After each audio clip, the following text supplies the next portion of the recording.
Hi friends, నేను సత్యమాకల.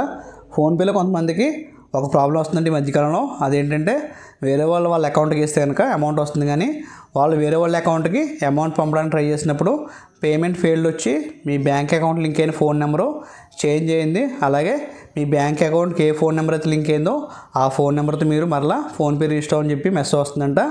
అలా ఎందుకు వస్తుందో, అలాగే ఆ విధంగా ప్రాబ్లం వస్తే కనుక ఏ విధంగా మీరు సాల్వ్ చేసుకోవాలో ఈ వాటి వీడియో మనం కంప్లీట్గా తెలుసుకుందాం.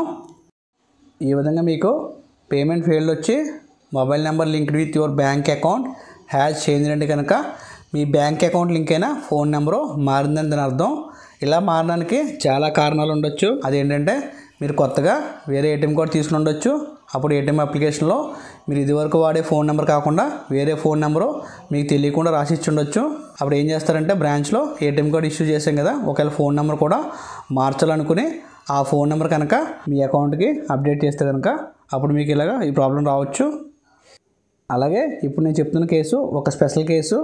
అదేంటంటే మనకి 5-6 ఇయర్స్ బ్యాక్ మల్టిపుల్ కస్టమర్స్ కానీ లేదా మల్టిపుల్ అకౌంట్స్ అనే ప్రాబ్లం లేదు. అంటే ఒకే ఫోన్ నెంబర్తో ఒకే బ్యాంక్లో ఎన్ని అకౌంట్స్ లింక్ అయినా వాళ్ళ ఫోన్పేలో కానీ లేదా గూగుల్ పేలో కానీ అకౌంట్స్ అన్నీ యాడ్ అయ్యి, అలాగే వాళ్ళ అకౌంట్ సంబంధించిన ఏటీఎం కార్డు తోటి వాళ్ళ అకౌంట్కి యూపీఐ పిన్ సెట్ చేసుకుని ఫోన్పే వాడుకునేవాళ్ళు. కానీ లేటెస్ట్గా మల్టిపుల్ కస్టమర్ ఐడీస్ అలాగే మల్టిపుల్ అకౌంట్స్ అని చెప్పి ఇప్పుడు ప్రాబ్లం వస్తుంది. కాబట్టి ఇప్పుడు లేటెస్ట్గా ఓపెన్ చేసిన వాళ్ళు ఏం చేస్తున్నారంటే వాళ్ళ ఫోన్ నెంబర్కి ఒకే బ్యాంక్లో ఒకే అకౌంట్ ఉండేలా చూసుకుంటున్నారు, ఎందుకంటే ఫోన్పే వాడుకోవాలి కాబట్టి. కానీ ఇదివరకు 5-6 ఇయర్స్ బ్యాక్ మనకి ఈ ప్రాబ్లం లేదు.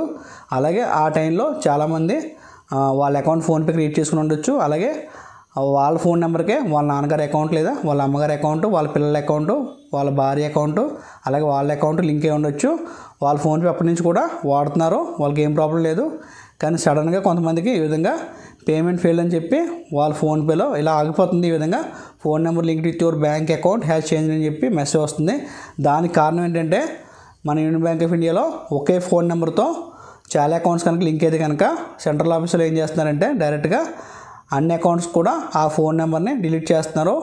నేను చూపించిన కేసు కూడా అదే జరిగింది. వాళ్ళ నాన్నగారికి అలాగే వాళ్ళ అమ్మగారికి, ఆయనకి, వాళ్ళ మిస్సెస్కి, వాళ్ళ పిల్లలకు కూడా అదే ఫోన్ నెంబరు.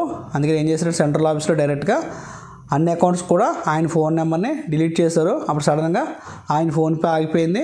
వేరే వాళ్ళు ఆయన ఫోన్ నెంబర్కి వేస్తుంటే అమౌంట్ వస్తుంది, కానీ ఆయన పంపడానికి ట్రై చేసినప్పుడు ఈ విధంగా ఫోన్ నెంబర్ చేంజ్ అయింది మీ అకౌంట్కి అని చెప్పి ఈ విధంగా మెసేజ్ వచ్చింది. దానికి ఆయన ఏమనుకున్నారంటే నా ఫోన్ నెంబర్ నేను చేంజ్ చేసుకోలేదు కదా, కానీ ఎందుకు ఇలా వస్తుందని అనుకున్నారు.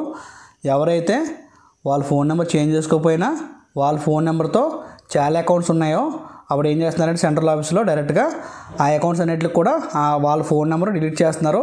అలా డిలీట్ చేస్తే కనుక ఈ విధంగా మీకు కూడా మెసేజ్ వస్తుంది. ఈ విధంగా మీకు మెసేజ్ వస్తే ఏం చేస్తారంటే మీరు మీ బ్రాంచ్కి వెళ్ళి మళ్ళీ ఫ్రెష్గా మొబైల్ అప్లికేషన్ ఇస్తే కనుక మీకు ఈ ప్రాబ్లం సాల్వ్ అవుతుంది friends. Okay friends, thanks for watching. అలాగే మన ఛానల్ని సబ్స్క్రైబ్ చేసి నన్ను ఎంకరేజ్ చేయండి friends. Okay friends, take care, bye bye, Jai Hind.